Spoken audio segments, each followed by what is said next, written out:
Welcome to Spotlight on the Arts here at JCTV in our capital city of Missouri. That's Jefferson City, Missouri. Today I'm honored to bring about a couple of gentlemen that I've been looking forward to for 2 years to be my guests on the show. That's the Firehouse Wood Carvers. I'm your host, Rick Jey.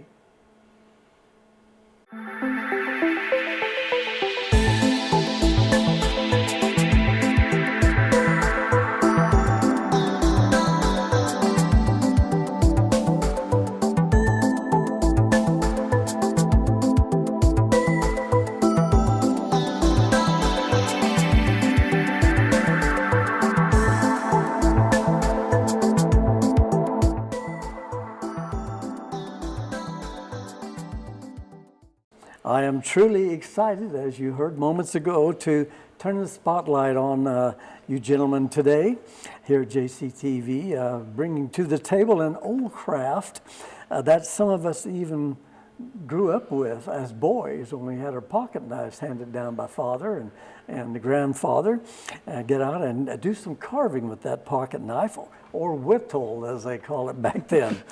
I'm going to turn with you and introduce the Firehouse Wood Carvers, and representing the Firehouse Wood Carvers today is Mr. Tom Holt and Cliff Olson. Welcome, gentlemen. Thanks for coming. Thank you for inviting us. Thank you, sir. Pleased to be here. Well, I'd like to start with each of you telling us a little bit about you and yourself and how you became interested in the art of wood carving, starting with Tom Holt. Go ahead, Tom. Okay. Tell us a little bit about Tom. Okay, I started in wood carving with Boy Scouting, and when my sons was going to summer camp at Boy Scouts, they would there'd be times that I had something to do, and I'd go up to the commissary and carve wood neckerchiefs for that the scouts had. And I carved a few of those over a period of time, and then eventually I decided that I needed to try something on my own. And when I started doing that, that's when I started doing carving pretty much by myself, really. Excellent. And your works speak for us, before us. Well, I recall back in Boy Scouts that I did, now that you mentioned that, I did carve my initials in a cane when I took wood carving, so I get that merit badge. So I can identify with that from the past. Well, would you like to say any hellos to the family? Are you from the Jefferson City area? Yes, I grew up in Calaveras County, but I've lived all my life pretty much here in Jefferson City. I see. I worked for the what was called the Highway Department of MoDOT, and during my career. So maybe that's where maybe Larry Carver, who mentioned you years ago and said you it could must, be. Yeah, he's with he does the I guess the planning on the computer of all the highways and that end. So anyway, Larry Carver and Cindy Carver asked me to please get a hold of the Firehouse Wood Carvers.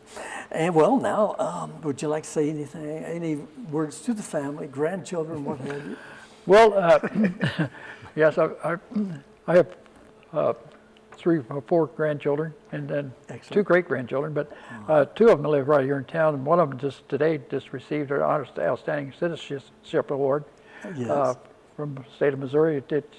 She was one of 9, Valerie Holt, and she's a very outstanding student here in high school, and she's going to graduate this year. Oh, excellent. So that's Valerie Holt. Yeah. That's their granddaughter? That's my granddaughter. Granddaughter, yes. And you just came from that presentation. So congratulations, Valerie. That sounds like well-deserved. That would have taken a lot of work. Well, then I'm honored now to turn to Cliff or Clifford. Call him Cliff, he'll permit me. And tell us a little bit about what makes up Clifford. Well, I could tell you it's, I've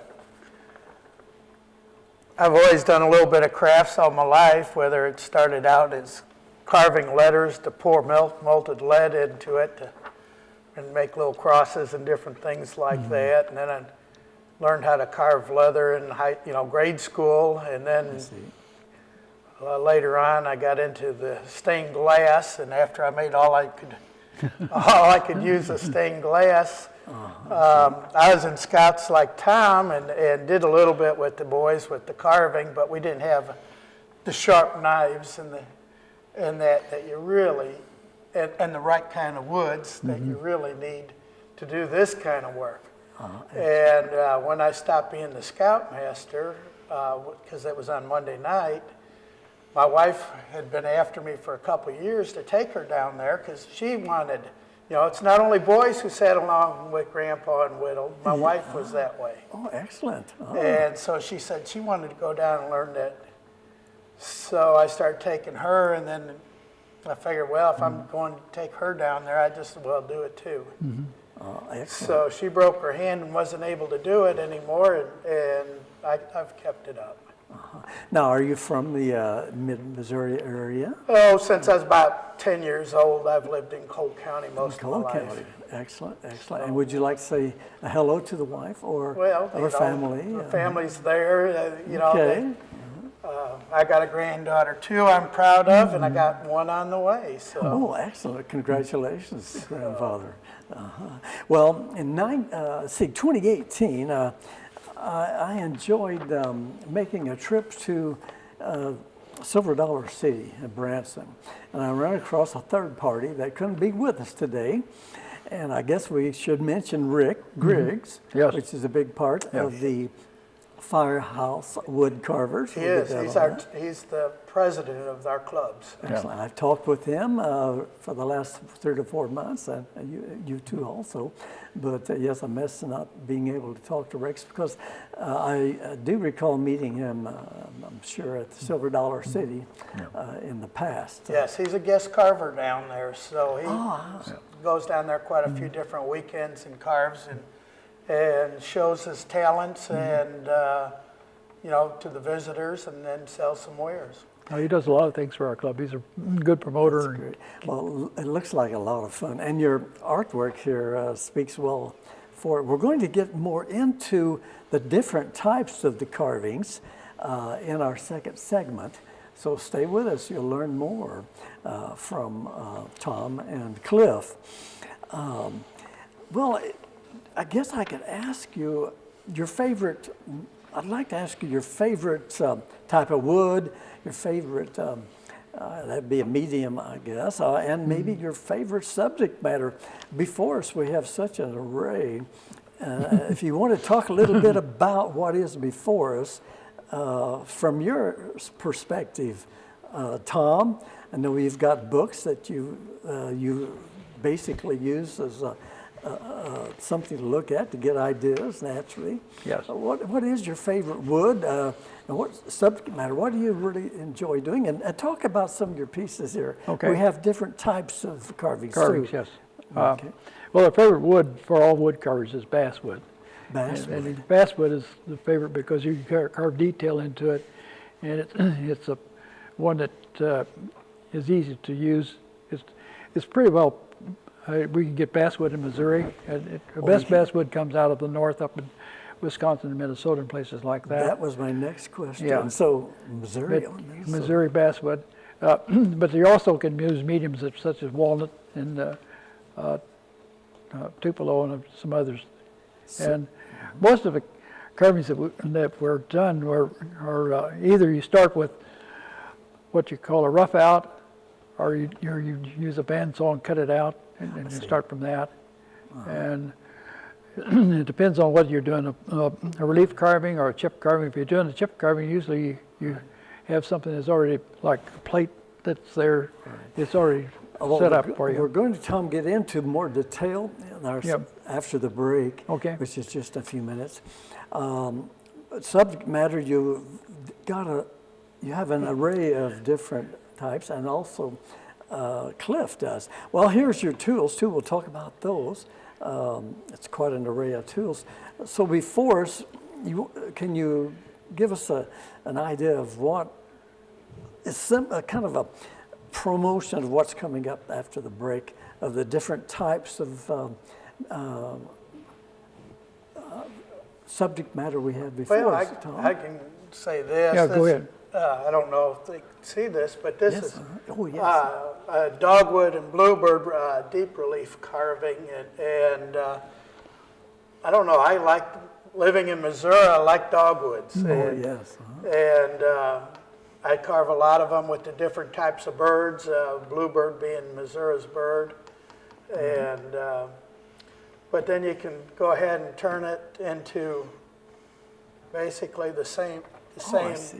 same one as a pendant for your wife, or as gifts. And that's cherry wood, Oh, cherry. so that's a little harder. Or you got feathers for the native. Native Americans. Here's a chip carving. This is just a very light chip carving, and so Indian motive. But when you're looking at carvings, it seems like there's a lot of religious, which you see some of that here. Yes. There is a lot of caricature carvings like Tom has here, and then there's a lot of Santa Clauses. A lot of lot Santa of Clauses. Christmas Now, carvings. Tom, you've got some Santa Claus Yeah, this pieces. is These are what, ornaments for your Christmas tree? Yeah, this is Christmas tree holiday ornament. Yeah, this was just a piece. This was just a piece of scrap that came off a tree. Oh my! What so- a beautiful piece of scrap. Yeah, and so I don't know. You just let your imagination work with you. Yes, I can and imagine. come up with that. It's like almost. And then, yeah. of course, this is another Christmas Another one? ornament here. All that we have. Now, one of the things our club does with Christmas ornaments for, I don't know, last 8 or so years, or maybe more, I don't know. We've We've had ornaments at Hy-Vee at Christmas time for about a month. Mm-hmm.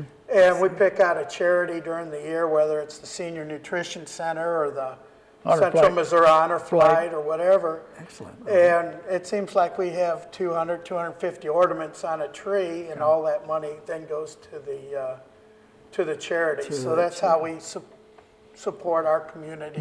Now, Firehouse Wood Carvers has been around for a while, I understand. Can you fill us in on that a little bit? It was I joined it or came into the Firehouse Wood Carvers. We met at one time in the firehouse out at Apache Flats, and that's where we got our name. And so the first meeting I went to, I was concerned that I wasn't going to be acceptable to the club because I didn't know what I was running into as far as carvers. And I was sitting here trying to think about it, and I know it was at least 30 years ago that I was So there. they hadn't been around. And it was started before that. There was a member from Centertown, Dusty Dusty Rhodes. Rhodes. Dusty Rhodes. Yeah, Oh, he was the one that yes. started He is it. an artist, too. He was an Yes, artist I too. know of Dusty Rhodes. Yeah. Yeah, and so Dusty was he was interested in finding other people that was interested in carving, and he was one that kind of initiated and got it going from that I standpoint. see. Okay, now I guess the next question would be the name sounds like you're sitting possibly in a fire station, a firehouse. It Now, was. Was Yeah. that? Well, they started out, I think, meeting at Dusty's garage or something yeah. in Centertown, but Yes, then sir. they worked it out, and it was down, we met for years Yeah, down at the yeah. Firehouse Fire- Regional West, Yeah. down in Apache Flats. Yes. And they let us use their room. It was their kind of a training room that they As had. long as you cleaned up, I guess. yeah. Oh yeah, oh yeah. And then what happened was they kind of went to be a 24-hour, and so we decided, there was guys wanting to sleep in that. It's time we moved I and see. found We somewhere had fun else. our So place. you- So we're meeting now at Concord Baptist has the strip mall across from Hy-Vee, and we meet in one of their places. Oh, sure, yes. So one of the things we did, we actually carved a life-size Farman for them, and it's if you go out there to Apache Oh, Flats, my. it's in there I in a would training like room to right check now. that out. Yeah. I want to ask you now. I guess you have a story with this gentleman here, Tom. Looks like an old sailor. Yeah, this was we were on a trip to Hawaii and was in Lahaina, and it was a whaling area, and there was while I was there was one of the storefronts had actually had a life-size wood whaler, Oh, I see. So I took 3 photographs of it, and then from those photographs, then I brought this back home. And you hold him up, so. Yeah, and carved him, and he was. I see.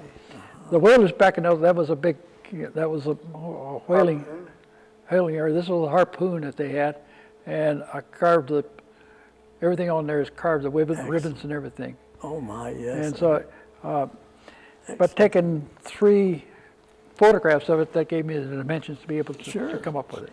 Well, we talk about art on the program, all types, from glass blowers to pottery people, photographers, and now I'm so honored to have you all both as wood carvers. So now, if a person is interested in joining, Sure, we have about, what, 4 or 5 brand new people started within the last month. Yeah, we have at least 3 lady carvers in our carving club. Lady carvers is Sure. important. Is there a website or someone to contact if they're interested in No, joining? well, there is, but I can't tell you That's what all it right. is. We can. Rick Griggs has Firehouse Wood Carvers has a email site, but I can't. Okay, I can look that up, All and right. when we work in the edit room putting things together, we can go ahead and. So we meet on the 2nd and 4th Mondays of the month at 7 o'clock. That's across from Hy-Vee. Across High from V, Hy- yeah. Okay, No. excellent. Okay, well, super.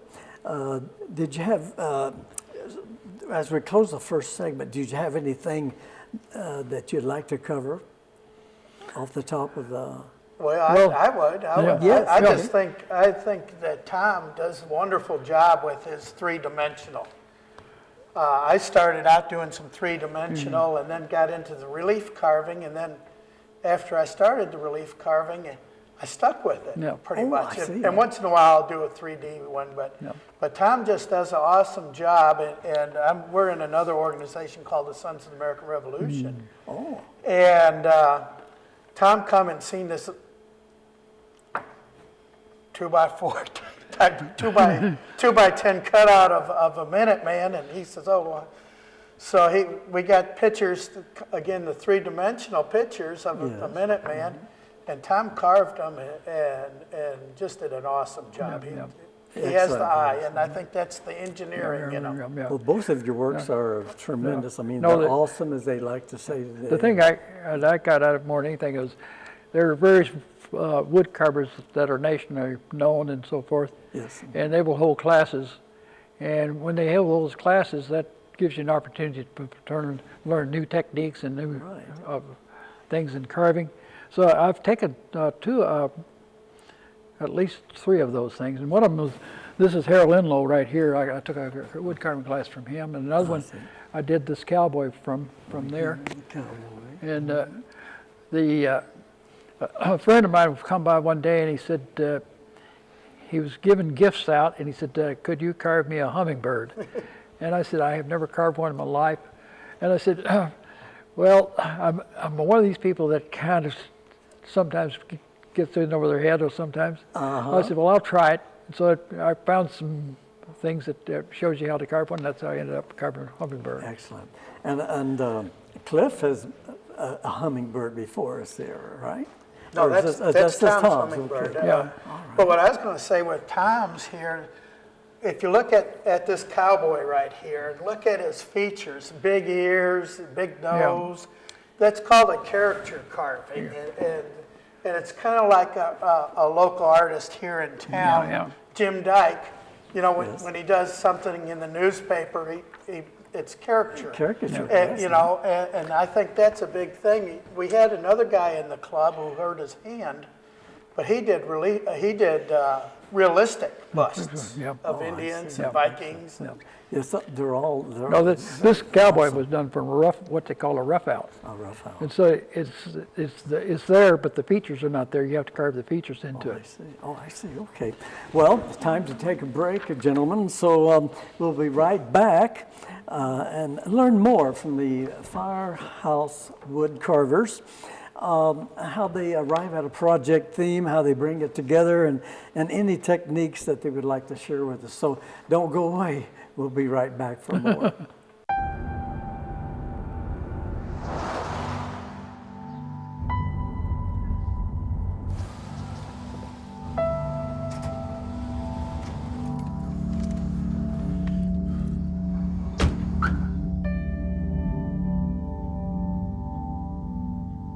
Talking to your kids about finishing school isn't easy, just necessary. Call 866-STUDIO or go to boostup.org for materials that can help. I want to welcome all the viewers to the show. It's great to have you, not only from the Missouri State, Kansas, what have you, but we're even reaching out now to places like Brazil, China. So thanks to YouTube, we have a good following now. Well, I turn the first question to Tom. Tom, can you share with us the type of wood you like to work with best, and what types are there that before us here? Okay, I like the basswood because it's readily available and it's good. It's a good carving media to work with. But there's butternut, there's sugar pine, there's cherry, there's walnut, and a lot of the woods that you look for. And there's also cottonwood bark that you can work with too. And most of those that you're looking for is woods that doesn't have a real distinct grain to it, because that will interfere with your details when you start carving it. Oh, I can imagine. Yeah, Yes. and so I've carved a chestnut out of basswood and cherry. And cherry is extremely hard, and you'll soon learn that you're going to have to earn everything you get when you start carving. So you're looking for soft woods. you're looking for soft we wood. hear so much about. And walnut is not too bad if you have sharp tools, Sharp and the tools. right way to work with them and so forth.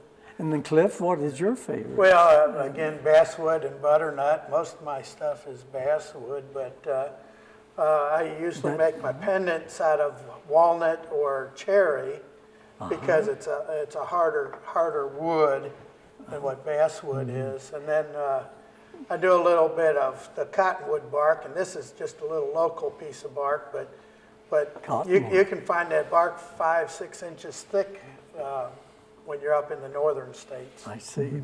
Well, you spoke of tools now. You brought with you a good array of tools here, I guess.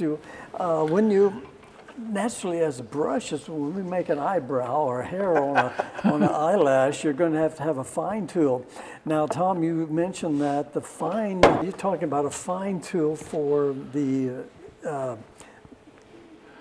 not the chip cut, or Chip carving, yeah, chip carving. Chip cut, but you got a really fine cut. So that would take a really fine, sharp tool. Well, most of your carving can be done with a knife. There are places where that you can't get to with the knife, and you have to use certain sharper tools like gouges and V-tools and things like that. Oh, I see. So a knife, is that like your pocket knife? No, it's a carving knife. Oh, it's a carving knife. This is Oh, a I carving see. knife Now right here. And the difference is normally the blades are smaller, and you can hold up edge to them much more readily. It's a different type of steel. I see. And your carving, you want a knife that will be able to actually just shave with it. It has to be I sharp see. enough to do that. And so I think one of probably the secrets to carving is sharp tools. I can imagine. Exactly. I can Yeah, imagine. if you have sharp tools and you're careful, you can do good work. So same with you, Cliff. Pretty much. your Now, knife. Tom has quite the array there, but like this one here behind me, that is done with 4 tools, almost all of it with a knife and just a slight gouge. Gouge. Yeah. But all the other tools make it easier. Yeah. Oh, that's great. Some people when they do carvings, they have a specific tool to do one thing, and they do it in repetition so they can do a lot of carvings quickly. You're probably like me in my artwork with my oils. I have this probably 50 brushes for the finer work, and I've got some bigger, but I keep grabbing that one brush, and I'll find myself doing a 2-inch area with this fine point brush because I can reach the detail. I have to laugh at myself sometimes just because it becomes favorite, and it just works so well. And you have your favorite tools. Well, and then you also like to buy one once in a while. Yeah. Well, now we're talking about all this awesome work in front of us. I'm sure you do consignments. Can you can you give us a telephone number where you can be reached personally, both of you, for a consignment if someone might be interested? Yeah, I can. What little work I've done really is more or less gratis in the consignment. I've had people ask me for certain things, and just on a one-to-one basis, and I said, yeah, I'll do it for you. Well, super. But normally, what I do is for either for charity or for some organization like Scouting. How about you, Cliff? I've done some where somebody says, well, could you do me a barn or do, whatever, and we get a picture and do it. But I normally just do, I used to do in the round, and I do the flat because people said we got room on our walls where we don't on our tables as much. And so I think that's why and probably the best way for me would be cliffordolson.com. I do have a website that has carvings on there. All right. Well, we're going to jump to, I guess I'll call it the nitty-gritty now. Okay. As I ask, let's go ahead and turn to Cliff again. Can you step us through the steps that you use once you have a commission? Or let's say just an idea or concept. Sure. Through the final completion. Drawings on the paper, looking at books, layout. I know it's got to all come together. Well, like I said, I like doing the dogwoods. So I have a dogwood. And then I have 3 or 4, and I put them on top of each other and hit it with the copy machine. And you spread them out, and then you draw in some branches, and then you cut out my things, and I put them on there to get patterns, and so you really don't see it in here, but there's a lot of the same dogwoods, and then when you carve, none of them look alike anyways. I see. And then I find a bluebird out of a book and say, oh, I like that one with the wings. Then you got to figure out how to carve it. You think about the patterns and that, but and putting things together. And it's interesting how when you start a project and how you end up finishing it. Because you're trying to figure out, how to get the depth into a stone building or the trees or in the one right down here, how to make that lighthouse with the lights. See, make it look light. And that's a painting thing. Now, a lot of we were talking about this earlier, you as a painter, some of our work is painted, some of it is natural. Mm-hmm. Oh, I see, yes. Okay. So you figure all of that out. But one of the things I've used is tattoos. I found some interesting tattoos, and then I may put into a spooky tree a raven or owls or something. And one went to Japan. I want to remind people you're going to be back at Hy-Vee probably this November. Yeah. So drop by and see Tom and Cliff. It's been an honor, gentlemen, to have you on the program, Spotlight on the Arts. And it's really inspiring to visit with you and learn so much. And so on behalf of Spotlight on the Arts and JCTV, I'd like to just really say thank you so much for coming and taking your time around the round table. It's our pleasure. Our pleasure. We appreciate it very much. Very good, very good. Well, that wraps up another interesting special show here from the amazing talents of the gentlemen from the Firehouse Wood Carvers from our area. My thanks go out to you, the viewers, and especially Gloria Enlow, our producer and crew, for taping the show and assisting us here at JCTV. Again, thanking you viewers for watching and joining us across the world now on YouTube. So look for more Spotlight on the Arts right here. I'm Rick Jey saying sincerely thank you for being a viewer and joining us here at JCTV Spotlight on the Arts.